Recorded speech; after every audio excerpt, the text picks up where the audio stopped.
नमस्कार. प्रेमाची गोष्ट या मालिकेच्या महारविवारच्या दुसऱ्या भागामध्ये मी तुम्हा सर्वांचे अगदी मनपूर्वक स्वागत करते.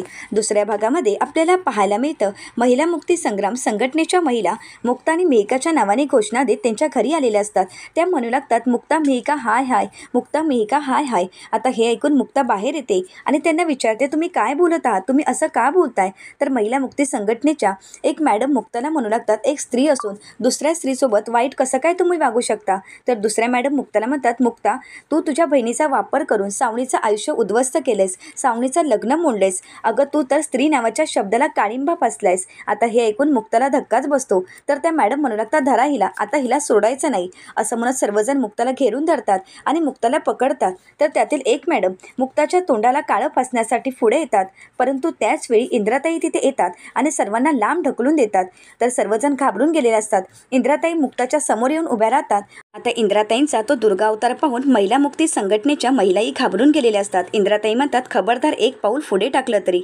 इंद्राताई त्या सगळ्यांना सांगू लागतात की इंद्राकुळीची सून आहे ती. माझ्या सुनेला हात जरी लावला तरी कोयत्याची शपथ घेऊन सांगते की एकेकीचं थोबाड रगून ठेवेन मी. आता हे ऐकल्यानंतर महिला मुक्ती संघटनेच्या मॅडम इंद्राताईंना म्हणतात, हे बघा तुम्ही प्लीज मध्ये पडू नका. इंद्राताई म्हणतात, ए चूप. आता मला एक सांग, तुमची हिंमतच कशी झाली की आमच्या सोसायटीपर्यंत यायची आणि आमच्या घरापर्यंत यायची? तर महिला मुक्ती संघटनेच्या दुसऱ्या मॅडम म्हणतात, आम्ही महिला मुक्ती संघटनेच्या बायका आहोत. स्त्रियांवर होणाऱ्या अन्यायाविरुद्ध आम्ही काम करत असतो. तर हे ऐकल्यानंतर इंद्राताई विचारतात, हो का? परंतु तुम्ही काम करता की बायकांवरच अन्याय करता? अहो तुम्ही माझ्या सुनेच्या तोंडाला काळं फासण्यासाठी इथे आलात. अशी यायची तुमची हिंमतच कशी झाली? तुम्ही असं कसं काय येऊ शकता? तर त्या इंद्राताईंना म्हणू लागतात, तुम्ही जर मध्ये आलात तर इंद्राताई म्हणतात, मग काय? इंद्राकुळी नाव आहे माझं, नादाला लागायचं नाही. आत्ताच्या आता इथून चालते व्हा. तर त्या सर्वजण म्हणू लागतात, हे बघा तुमच्या सुनेने खरंच खूप मोठा गुन्हा केला आहे. तुमच्या सुनेने एका प्रतिष्ठित माणसाला बदनाम केला आहे, त्यांना फसवण्याचा प्रयत्न केला आहे आणि म्हणूनच आम्ही बायका शांत बसणार नाही आणि त्यांच्या होणाऱ्या बायकोलाही तिने त्रास दिला आहे आणि आता तर आम्ही तिला सोडणार नाही. एक बाई असून एका बाईला त्रास दिला आहे, एक बाई असून एका बाईच्या वाईटावर उठली आहे, त्यामुळे आम्ही तिला अद्दल घडवणारच. तर इंद्राताई विचारतात, कसली अद्दल आणि कोणाला घडवणार आहात? तर तेवढ्यातच तिथे सागर येतो आणि इंद्राताईंना विचारतो, आई अगं काय झालं आहे आणि ह्या बायका कोण आहेत? तर इंद्राताई त्या मॅडमनाच विचारतात, काय गं आता मला एक सांगा, ती लांबलचक लाल रंगाची हातगाडी तुम्ही घेऊन आलात ना, त्याचं नाव काय आहे गं? तर त्या मॅडम म्हणतात की महिला मुक्ती संग्राम. तर इंद्राताई म्हणतात, हो का? परंतु नाव मोठं आणि लक्षण खोटं.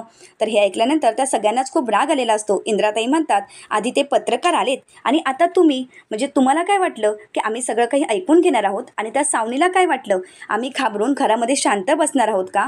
परंतु या इंद्राकुळीच्या जिभेला आणि कोयत्याला अजूनही धार आहे, ती कमी झालेली नाही. त्यामुळे एक गोष्ट लक्षात ठेवा, जे काही झालं आहे ना ते नीट सांगा. आता महिला मुक्ती संघटनेच्या बायका इंद्राताईंना म्हणतात की तुमच्या सुनेने बिचाऱ्या सावनीचा संसार उद्ध्वस्त केला आहे, तिचं आयुष्य उद्ध्वस्त केलं आहे. आता हे ऐकल्यानंतर इंद्राताई त्या बायकांना विचारतात, बिचारी सावनी, ती सावनी कशी आहे तुम्हाला माहीत आहे का? अहो ज्या सावनीबद्दल तुम्ही बोलत आहात त्या सावनीने 7 वर्षापूर्वी स्वतःचा संसार उद्ध्वस्त केला आहे. तिने स्वतःच्या हाताने स्वतःचा संसार मोडला आहे, हे तुम्हाला माहीत आहे का? आता मात्र सर्व बायका शांत होतात. तर इंद्राताई म्हणतात, नालायक बाई आहे ती, नालायक. तुम्हाला तर तिच्याबद्दल काहीच माहीत नाही आहे. अहो लहान तान्ह्या बाळाला, तान्ह्या पोरीला, दूध पिणाऱ्या पोरीला ती या घरात सोडून गेली होती आणि या सुनेने, या मुक्ताने तिला काळजाशी घेतलं, तिला नव जन्म दिला आणि हे सगळं तुम्हाला माहीत नसतानाही तुम्ही आज तिच्या तोंडाला काळं फासण्यासाठी आला आहात. अहो खरं तर त्या सावनीच्या जाऊन तोंडाला काळं फासा ना. तुमच्यात जर हिंमत असेल तर जाऊन त्या सावनीच्या तोंडाला काळं फासा. अहो जर ती सावनी बिचारी असेल तर एक गोष्ट लक्षात ठेवा, ही इंद्राकोळी विश्वसुंदरी आहे. तुम्हाला तिच्याबद्दल काय माहीत आहे हो? अहो पैशासाठी, काही पैशांसाठी तिने माझ्या पोराला सोडलं, माझ्या पोराचं आयुष्य उद्ध्वस्त केलं. परंतु या मुक्ता अगोदर ती माझी सून होती, ही गोष्ट तुम्हाला माहीत आहे का? अहो स्वतःच्या हाताने स्वतःचा संसार उद्ध्वस्त करून ती इथून निघून गेली आहे.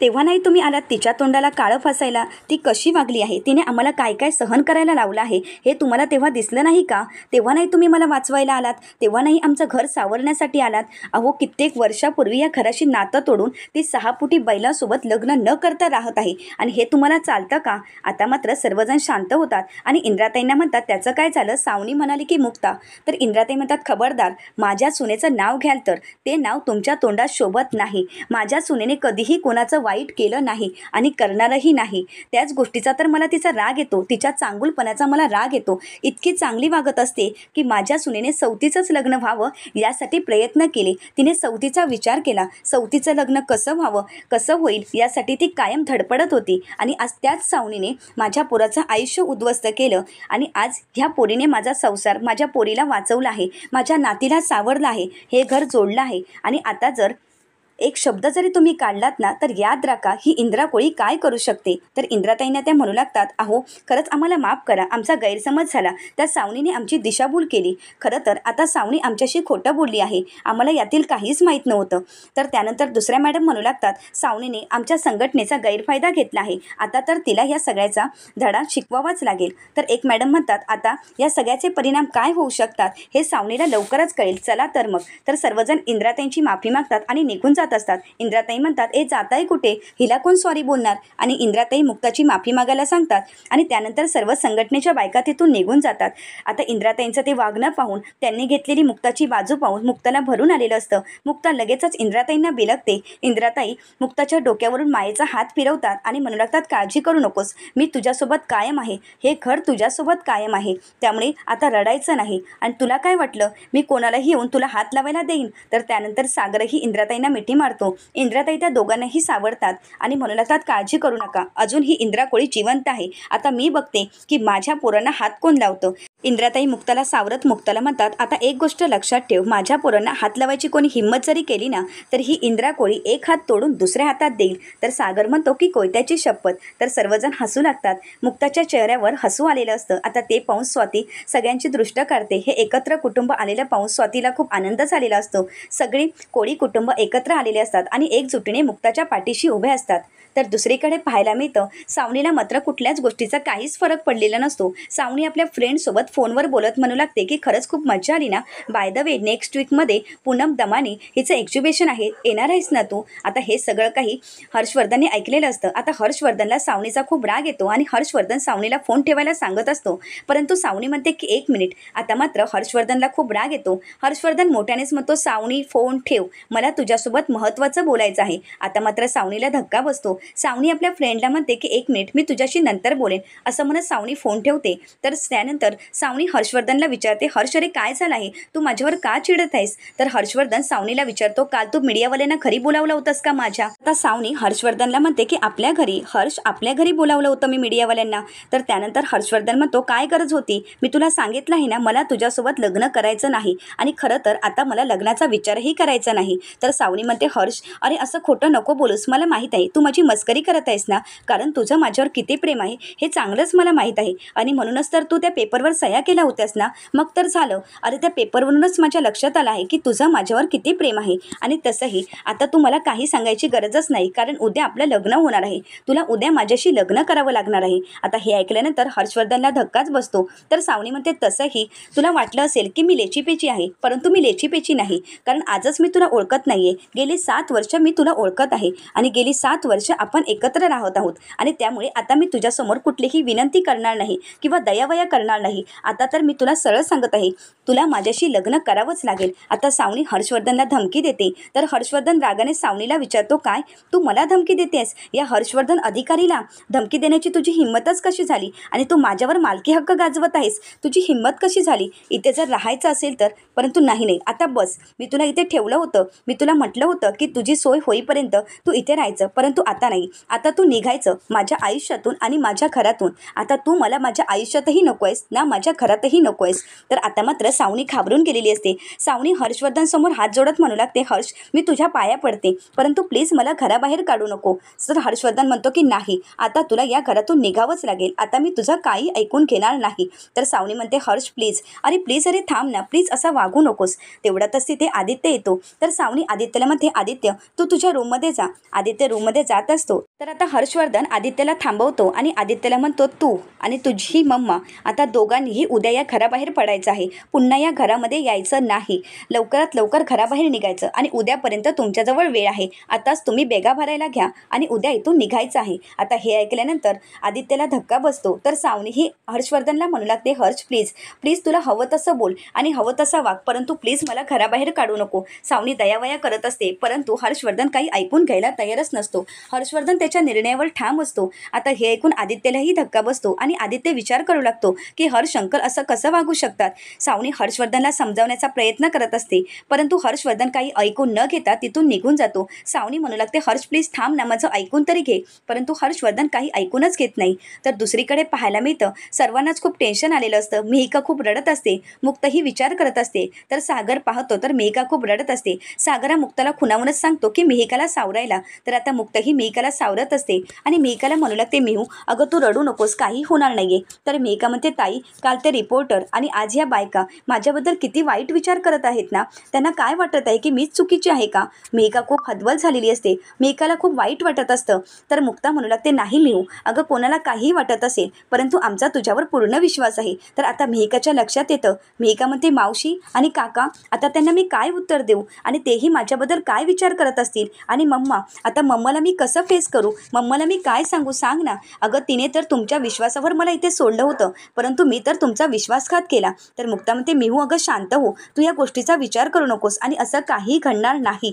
परंतु मिहिका म्हणते, नाही ताई मला खरंच भीती वाटत आहे. अगं मम्माला मी काय सांगू सांग ना. अगं मी तर तुम्हा सगळ्यांचाच विश्वासघात केला आहे. माझं वागणं खरंच चुकीचं आहे. त्या माणसाने माझं आयुष्य उद्ध्वस्त केलं आहे. मुक्ता ही मिहिकाला सावरत असते. तर मुक्ताच्या बोलण्याने मिहिका काही सावरत नसते आणि म्हणूनच सागर म्हणतो, मिहिका अगं या सगळ्याचा तू विचार करू नकोस. अगं बघ ना, रडून रडून तुझा चेहरा कसा झाला आहे.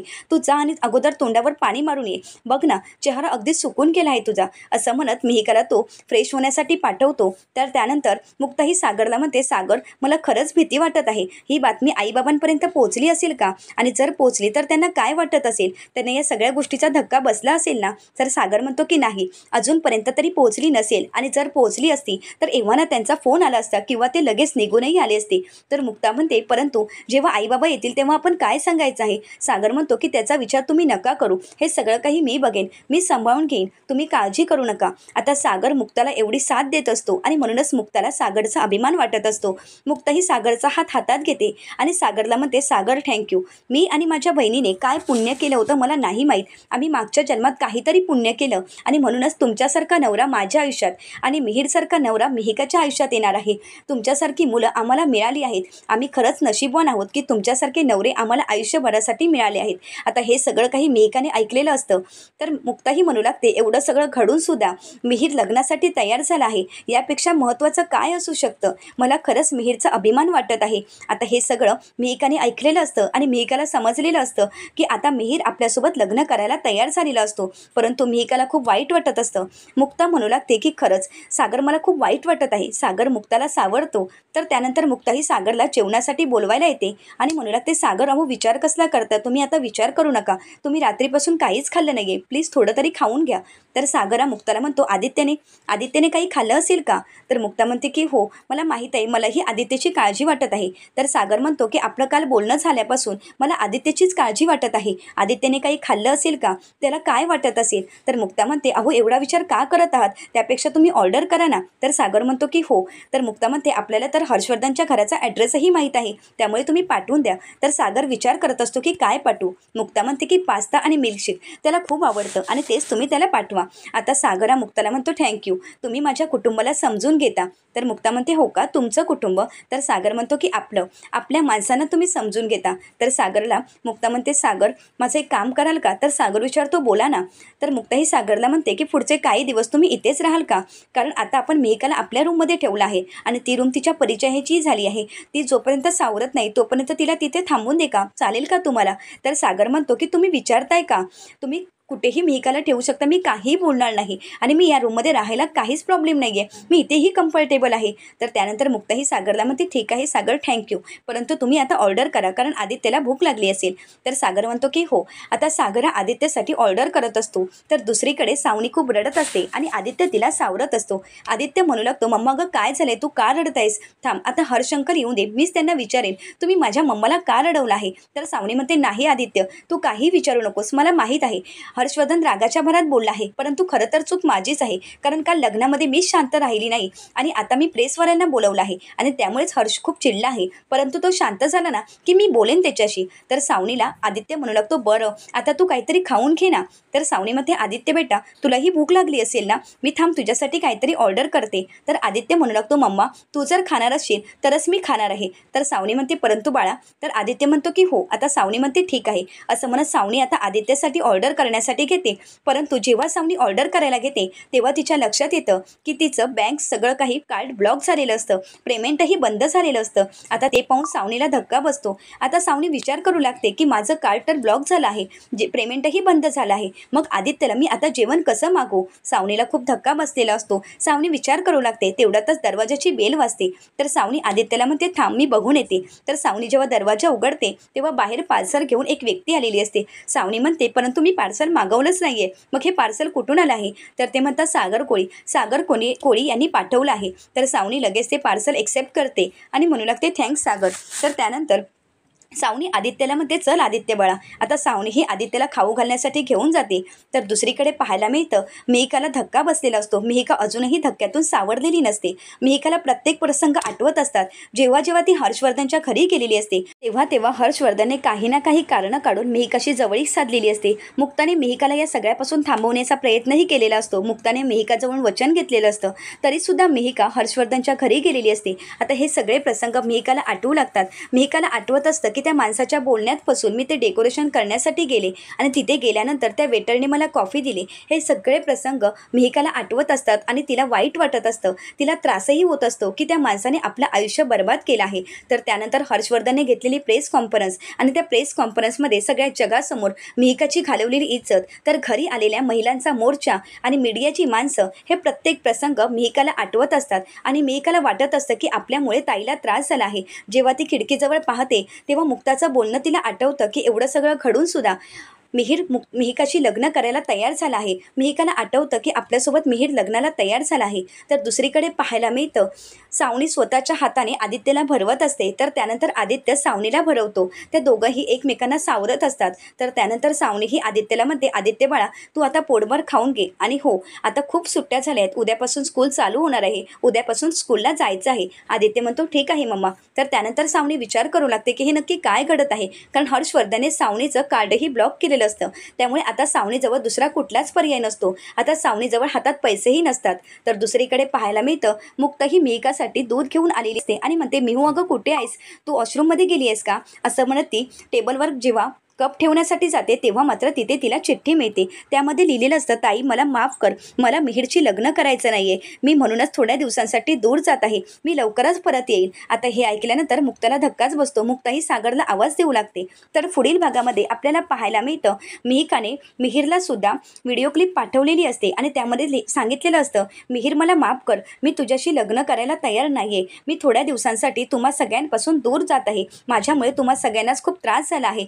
परंतु मी लवकरच परत येईन. आता यामुळे मिहिरच्या पायाखालची जमीनच सरकते. आता सागर आणि मुक्ता मिहिरला सावरत असतात. तर दुसरीकडे पाहायला मिळतं हर्षवर्धन सावनीला फोन करतो आणि सावनीला म्हणतो सावनी अगं उंबरठ्यावर माप ठेवशील का. आता हे ऐकून सावनीला खूप आनंद झालेला असतो. हर्षवर्धन सावनीला म्हणतो मला गृहप्रवेश करून माझ्या नवीन आयुष्याची सुरुवात करायची आहे. सावनी खूप खुश होते. सावनीला वाटत असतं की हे सगळं काही आपल्यासाठीच असावं आणि म्हणूनच सावनीने खूप छान असं डेकोरेशन केलेलं असतं आणि उंबरठ्यावर मापटही ठेवलेलं असतं. तेवढ्यातच हर्षवर्धन गळ्यात हार घालून तिथे आलेला असतो. सावनी विचारते हर्ष हे काय आहे. तर हर्षवर्धन म्हणतो माझी नवीन बायको. आता हे ऐकल्यानंतर सावनीला धक्काच बसतो. तर हर्षवर्धनने सावनीच्या समोर आपल्या नवीन बायकोला उभं केलेलं असतं. आता हर्षवर्धनने नक्की कोणाशी लग्न केलं असेल हे पाहणं अतिशय रंजक ठरणार आहे. त्यासाठी चॅनलला नक्कीच सबस्क्राईब करा. व्हिडिओ तुम्हाला कसा वाटला हे कमेंट करून नक्कीच कळवा आणि व्हिडिओ आवडल्यास व्हिडिओला लाईक करायला मात्र विसरू नका. व्हिडिओ पाहिल्याबद्दल तुम्हा सर्वांचे अगदी मनपूर्वक धन्यवाद.